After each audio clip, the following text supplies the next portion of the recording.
Mathaa-inĩ ma thinacara cia hwaĩ-inĩ kiumia gĩa tarĩki 22 kũgerera mbica cia CCTV kũroneka mũndũ agĩikio ngari-inĩ ĩno mũthemba wa Probox na gũcoka gwĩthara. Kũringana na andũ a bamĩrĩ ya Bernard Kavuli, ũrĩa waikirio ngari-inĩ ĩyo nĩ mwana wao ũrĩa nĩ mũrutwo thukuru-inĩ wa University wa MKU, na kuma aga kuoneka o kuma kiumia nginyagia rĩu ndarĩ aroneka.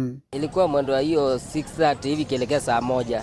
So alikuwa ametoka kwa nyumba amekuja kwa soko kukusaidia huyu sister yake mdogo kufunga. So wakati alifika hapa Rumbis, hapo ndio aliweza kushikiwa hapa. Probox tu ilikuja ikasimama, ilikuwa na watu ndani.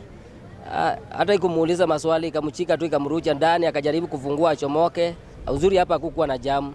So kungekuwa na jamu ingekuwa ngumu pia kwa kumpepa, lakini sasa kukakuwa na jamu, sasa ikaweza kwenda tu hivyo. Pakuja tukasikia watu wakisema Rumbis kuna mtu aliget abducted pale Rumbis police station hapo Ngong. So vile tulisikia hiyo story ndo tukaanza kufuatilia. Kufika pale tukapata kumbe ni kweli wako na hata hiyo CCTV footage, walichukua hata number plate ya gari, ilikuwa a white Probox yenye KCA 379R.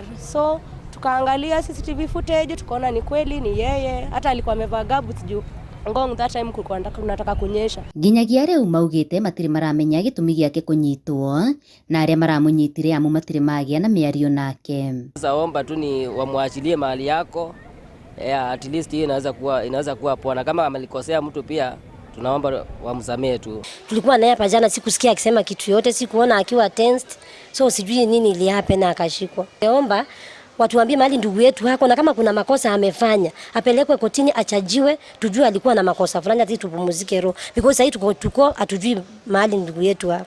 Lakini mtu ku abducted na watu ambao hatuwajui, na si hatuwezi sema ni polisi kwa sababu hawako in uniform, so we are worried, actually worried, kwa sababu hatujui kama yule mtu ako salama ama yule mtu hayuko salama, hatujui walimpeleka wapi. Tumetafuta, tunaenda tukiangalia police station zote ziko karibu, hatumpati, so unaona inatupea worries kama familia. Family ĩno nĩ ĩrĩkĩtie kũhũra riboti ceceni-inĩ ya borithi ya Ngong'u na maroria thirikari ĩmateithĩrĩrie kũmenya kũrĩa mwana wao arĩ. Maya marahanĩka rĩrĩ ciĩko cia ũnyitani mĩgwate ciakĩrĩirie bũrũri-inĩ. Tulienda tukaandikisha pale polisi jana saa 1 na wakaitisha details zake, wakaangalia wakakuta simu ilisimiwa tu hapa Rumbis before aende.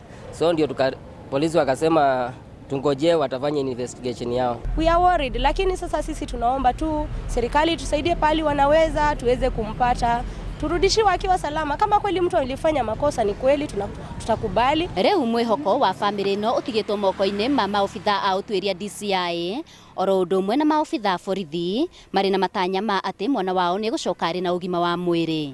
Handũ-inĩ ha Inooro TV kuma Ngong'u, Kajiado ya Rũgongo, ngetwo Wacuka wa Kĩarie.